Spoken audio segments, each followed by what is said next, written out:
So, Uh, Starting with the name of Allah Almighty, good morning, everyone. Today I am presenting my work on assessment 2 in course Statistics for Decision Making. Me and my group members are Umair, Sardar, and Shah Fahad, and our student IDs are also mentioned in the slide.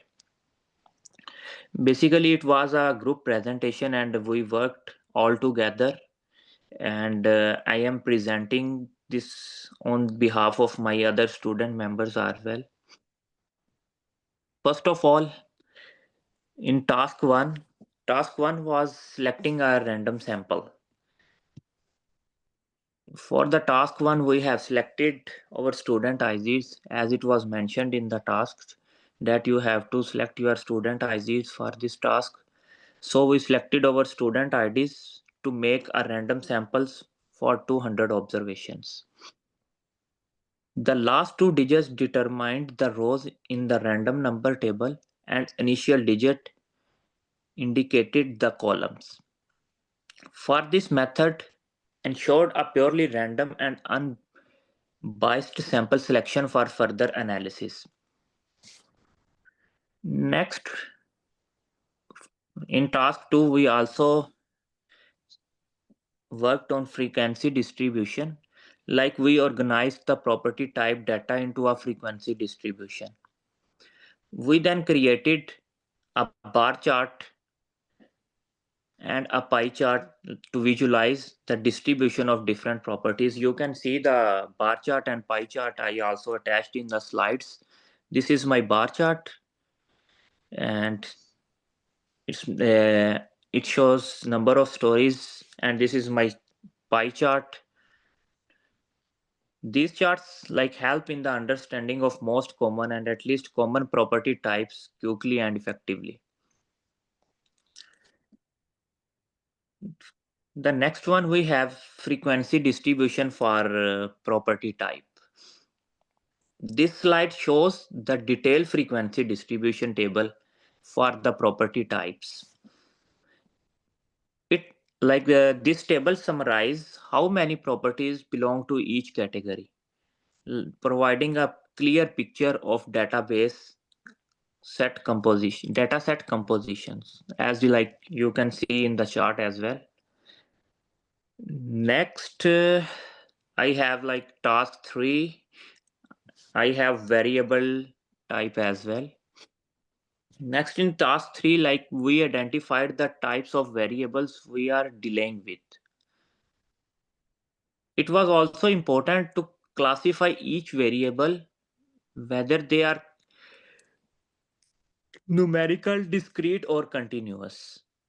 So for this classification determines the appropriate statistical methods for analysis. Next, we have a histogram as well. In histogram, like we constructed a histogram to explore the distribution of continuous variables. You can see in the histogram, like we presented property prices or interior space.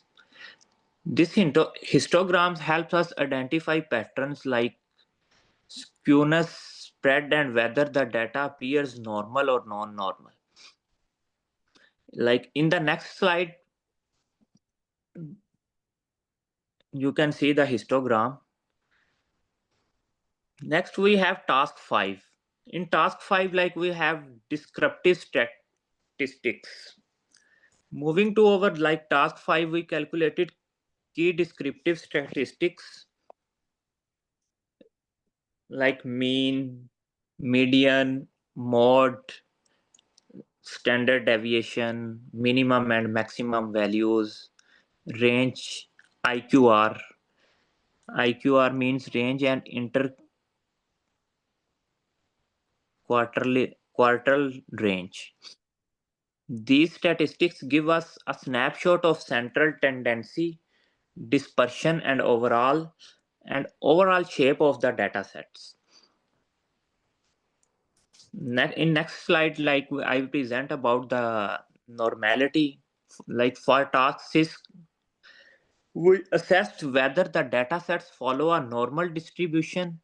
Visual tool such as histogram, along with the statistical measures like skewness, it helped us in evaluating normality.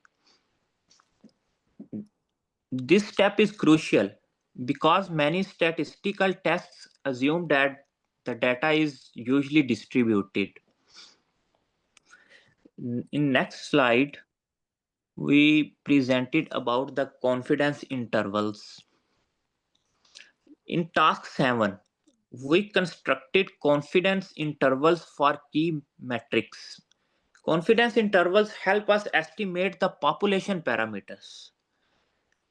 Like in population parameters, we measured about the true mean within a specific range, within a given level of confidence. Usually it is like around 95%. Like next we have our task number 8. Task number 8 was about the confidence interval of total interior space. In this task, especially we calculated the confidence interval for the total interior space. This analysis shows the range in which the true mean of interior space for all properties is likely to fall based on our like data sample we were using in our previous tasks as well. Like next we have task number 9. Our task number 9 was the testing of hypothesis. In task 9 we performed a hypothesis test as well. Our null hypothesis stated that the mean prices of properties in 1995 and the alternative hypothesis just the mean price difference from 1995. I showed these values in the table as well, like as you can see in my slides. We use appropriate statistical testing to accept or reject the null hypothesis based on our sample data. The sample data was the same, like we are using our student IDs. And the task number 10 was conclusion. Like we have to conclude all our presentation here. We concluded the data shows substitutional variability and moderate left skewness. Although the data is not perfectly normal, but it remains fairly symmetrical and free from extreme outliers. Like given the large sample size, the central limit enables many statistical methods to remain valid. Like it, if it is strict normality is necessary, transformation like square root or box cox would also be considered for it. Like it was all from our presentation. I will thanks to my group members as well who helped me a lot to complete these tasks. And this is all over from our side. Thank you so much.